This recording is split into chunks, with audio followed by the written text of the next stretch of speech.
చేమంతుల Neri చేమంతుల మాలల్లి చేమంతుల Neri చేమంతుల మాలల్లి మంచి చేమంతుల Neri చేమంతుల మాలల్లి చేమంతుల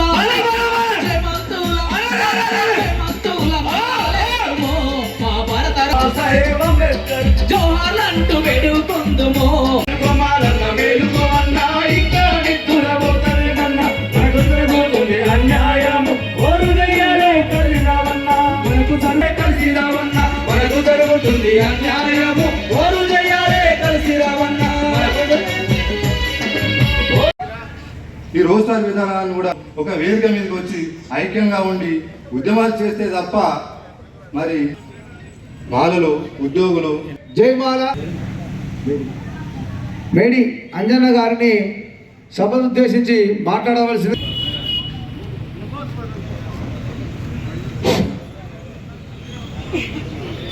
ఈరోజు దుబ్బాక చుట్టుపక్కల నట్ట నడిమొడ్డున మాలల మహాధర్ణ కార్యక్రమం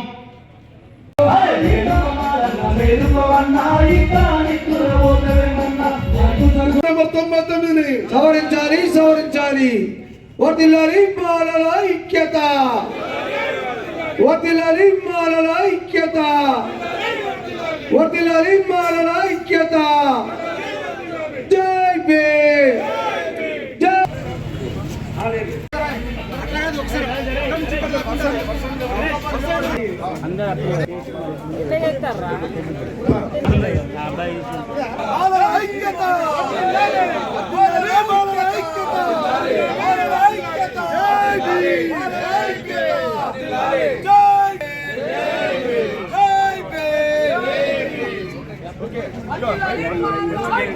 వర్ధిల్లాలి వర్ధిల్లాలి.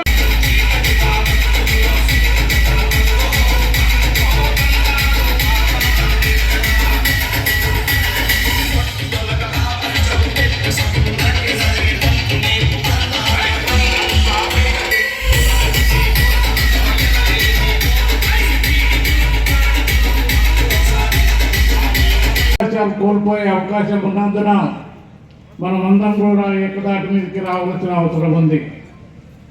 వర్గీకరణ పోరు ఈరోజు జరుగుతున్నది కాదు. 30 సంవత్సరాల క్రితం అంటే సుమారు 1996లో నిజాం కాలేజీ గ్రౌండ్లో మొట్టమొదటిసారిగా నేను సమావేశం ఏర్పాటు చేసి ఆ రోజు ఆంధ్రప్రదేశ్ ఉమ్మడి రాష్ట్ర వ్యాప్తంగా ఒక పిలుపునివ్వడం జరిగింది. మనకు రాబోయే రోజుల్లో భవిష్యత్తులో ఎలాంటి అవకాశాలు లేకుండా పోయే అవకాశం ఉన్నది కనుక మనందరం కూడా ఏకతాటి మీద ఉండాలని ఆ రోజు చెప్పడం జరిగింది. అప్పుడు నేను చంద్రబాబు నాయుడు గారి క్యాబినెట్లో సహకార శాఖ మంత్రిగా ఉన్నాను. మరి ఆనాడు ఈ వర్గీకరణ కోసమే ఇది సరైన పద్ధతిలో జరుగుతలేదు.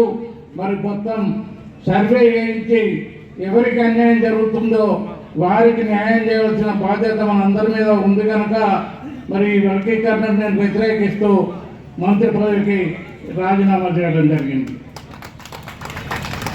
మీకందరికీ నేను ఒక్కటే మనవి చేస్తున్నా, సుధాకర్ కానీ కనకరాజు కానీ ఇక్కడ చాలామంది నాయకులు ఉన్నారు. మీరందరికీ నేను ఒకటే విజ్ఞప్తి చేస్తున్నా, తెలంగాణ రాష్ట్రంలో మాలమానాడు కానీ తెలంగాణ మాలమానాడు కానీ ఏ మాలమానాడైనా ఏ కార్యక్రమం తీసుకున్నా మనందరం కలిసి ఏకతాటి మీదకి రాకపోతే రాబోయే తరాలకు అన్యాయం చేసిన వాళ్ళం అవుతాం కనుక మనందరం కూడా మీరు ఏ రాజకీయ పార్టీలో ఉండుర్రి, ఏ సంఘంలో అయినా ఉండుర్రి, మరి ఈ విషయంలో మాత్రం అందరం కలిసి ఏకతాటి మీదకి వచ్చి కొట్లాడితే తప్ప భవిష్యత్తులో మన భవిష్యత్తు లేదు, మన పిల్లలకు భవిష్యత్తు కూడా లేదు అని సందర్భంగా మీ అందరికి కూడా మనవి చేస్తూ, మరి శ్రీరాములు గారు నన్ను కోరారు రమ్మని. నేను చెప్పినాను, నాకు కొద్దిగా ఆరోగ్యం బాగాలేకపోయినప్పటికీ తప్పకుండా వచ్చి నేను ఒక్కటే మాట చెప్పదలుచుకున్నాను. తెలంగాణలో ఉండే అన్ని బాల సంఘాలు ఏకతాటి మీదకు వచ్చి ప్రభుత్వంతో కొట్లాడితే తప్ప మనకు ఏ అవకాశం రాదు.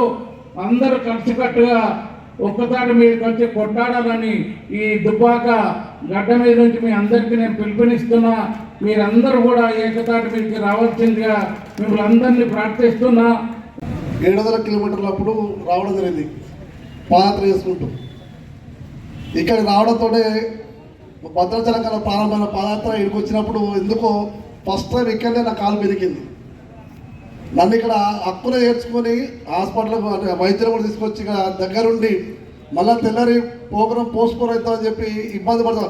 ఒక్కొక్కరు షెడ్యూల్ చేంజ్ అయితే మొత్తం చేంజ్ అవుతుంది. కాబట్టి ఎట్లయితే అనుకున్నాం మీ అందరి ప్రేమాభిమానంతోటి మీ అందరి ఆశీస్సుతోటి మళ్ళా దుబ్బాకలో మొదలైతే హైదరాబాదు డిసెంబర్ 1న మన పాదయాత్ర దిగ్విజయంగా ముగించుకున్నందుకు మీరందరూ సహకరించినందుకు పేరు పేరున ప్రత్యేకంగా జైభీం తెలుస్తున్నాం మిత్రులారా. సరే, వేదిక ఏదైనా కానీ ఏమన్నా జరగని కానీ మనం మాట్లాడుకోవాల్సింది మాట్లాడుకోవాలి. మాట్లాడే టైంలో మాట్లాడకుండా మౌనంగా ఉన్నవాడు, కొట్లాడే టైంలో ఇళ్ళలో కూర్చున్నవాడు ఇద్దరు మాలద్రోహులే. అవునా కదా? ఇది నిజమా కదా? మీరు చేతులు చెప్పాలి. కొట్లాడే టైంలో కొట్లాడేవాడు, మాట్లాడే టైంలో మాట్లాడేవాడు జాతి ద్రోహులే కాదా? రైట్. ఇది రేవంత్ రెడ్డికో, కాంగ్రెస్కో, టీఆర్ఎస్కో, కేసీఆర్కో, బీజేపీకో, బండి సంజయ్కో, ఇంకో పార్టీ నాయకత్వానికో వ్యతిరేకమైనటువంటి సభ కాదు ఇది. కేవలం మాలలకు అనుకూలమైన సభ అనే విషయాన్ని మాత్రం స్పష్టంగా చెప్పాల్సుకున్నాం. మేము ఏ రాజకీయ పార్టీ కాదు, ఏ రాజకీయ పార్టీతో మాకు సంబంధం లేదు. కానీ మాలల అస్తిత్వాన్ని దెబ్బతీసే ఏ రాజకీయ పార్టీనా పొందబెట్టే తీరుతాం. అవునా కదా? ఇది చరిత్రలో ఇంత మా మిత్రుడు చెప్పినట్టుగా గతంలో చంద్రబాబు కావచ్చు, గతంలో పాలకులు ఉన్నటువంటి వాళ్ళకు కూడా ఇది అనుభవం. ఎందుకు ఈ పరిస్థితి? మాలలు అంటేనే ఇంత మిత్రులు చెప్తున్నట్టుగా పాట పడినట్టుగా మనల్ని మాట్లాడినట్టుగా ఈ సమాజానికి భోగపెట్టింది మాలలే కదా. వ్యవసాయం నేర్పింది, ఆ వ్యవసాయం సక్రమంగా పండే వరకు కూడా నీరటి వృత్తి చేస్తూ ఏ కాలువ ద్వారా ఏ నీళ్ళు ఏ పొలాలకు పోవాలది ఆ ఊరి తూములక నుండి పనిచేసింది ఎవరయ్యా? మానవులే కదా. ఈరోజు మగ్గం వరకు వేసుకొని మొత్తం బట్టలు అందించింది కూడా మానవులే కదా.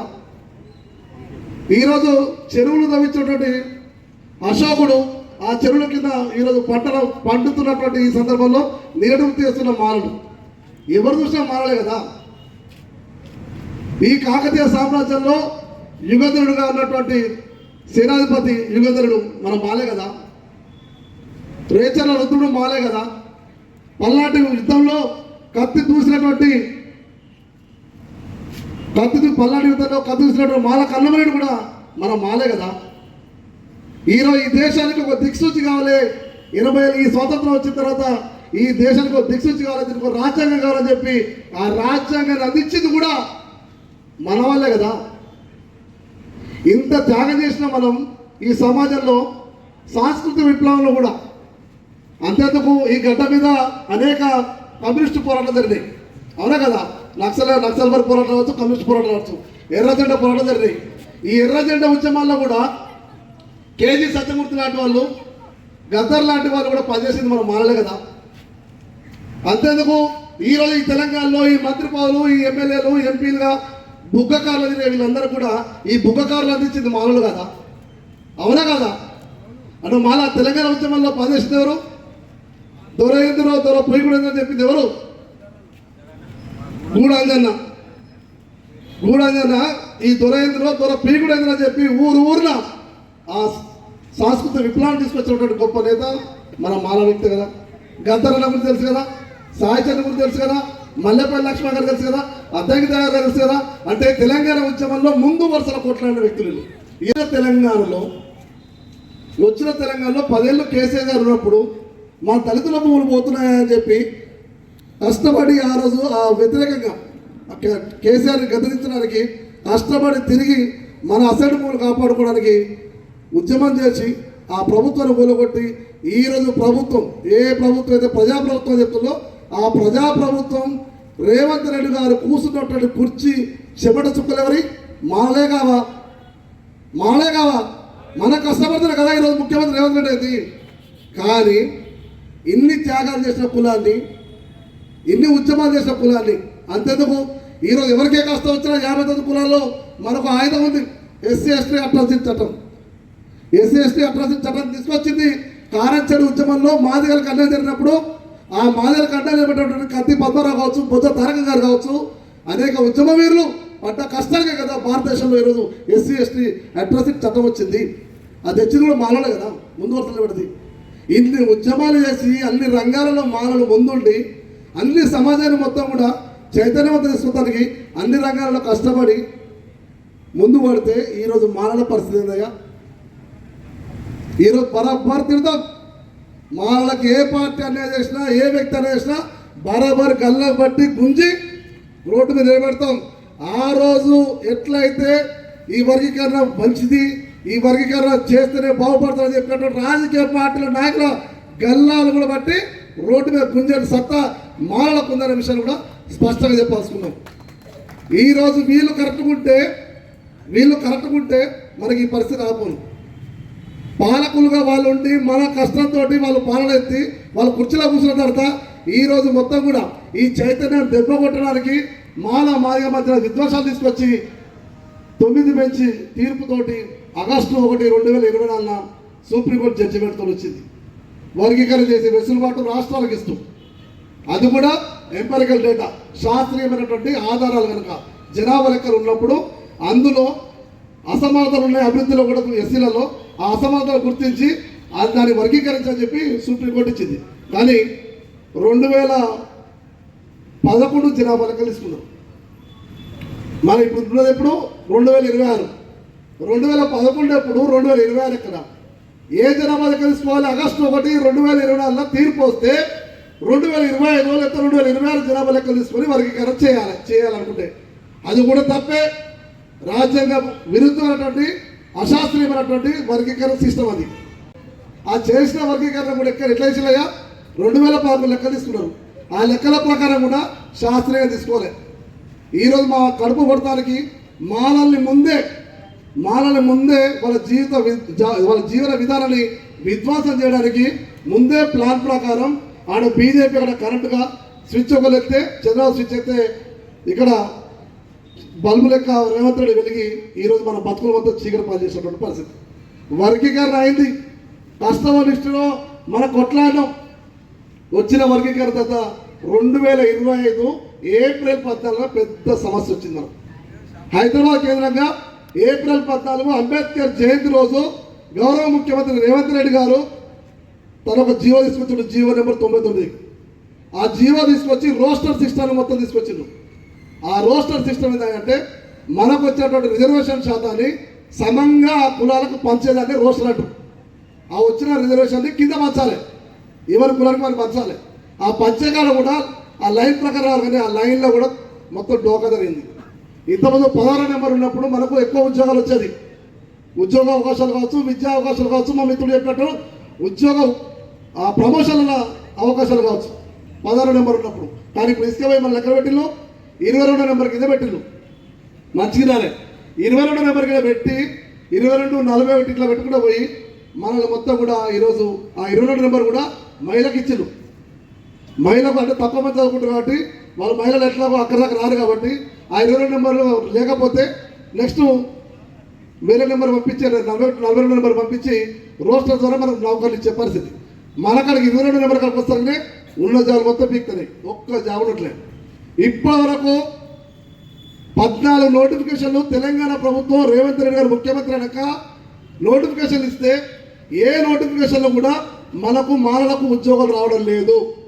సుమారు 10-11 నోటిఫికేషన్లో 0 అంటే గ్రూప్ 3 ఏదైతే మన మాలలకు ఇచ్చిందో ఆ గ్రూప్ 3లో మాలలకు ఇచ్చిన రోస్టర్ ప్రకారం మనకు ఒక్క ఉద్యోగం కూడా రావడం లేదు. దయచేసి గమనించాలి. ఈరోజు వర్గీకరణ చేస్తే సామాజిక న్యాయం జరుగుతుందని చెప్పి కొట్లాడినటువంటి ఈ ప్రభుత్వంలో ఉన్నటువంటి ఈ ప్రభుత్వంలో ఉన్నటువంటి ఎమ్మెల్యేలు కావచ్చు, మంత్రులు కావచ్చు, ఎవరు కానీ అదేవిధంగా వర్గీకరణ జరిగితే మంచి సిస్టమ్ జరుగుతుందని చెప్పినటువంటి టీఆర్ఎస్ పార్టీ కావచ్చు, కమ్యూనిస్ట్ పార్టీ కావచ్చు, లేదా మిగతా ఏ కమ్యూనిస్టులు కావచ్చు, ఏదైనా కావచ్చు, ఈరోజు ఎవరు మాట్లాడట్లేదు. మాలలకు అన్యాయం జరుగుతుంటే ఎవ్వరూ మాట్లాడట్లేదు. వాళ్ళు మాట్లాడబోగా మన దొరలు కూడా మాట్లాడట్లేదు. ఏదో అయ్యగారు తుప్పిల మంత్రం ఏదో ఉంటుందిగా మాట్లాడతారు తప్ప ఇక శుద్ధాల దేవన్న కాళ్ళు మొక్కిన కూడా ఎవరు పలికినారు. అవునా కదా?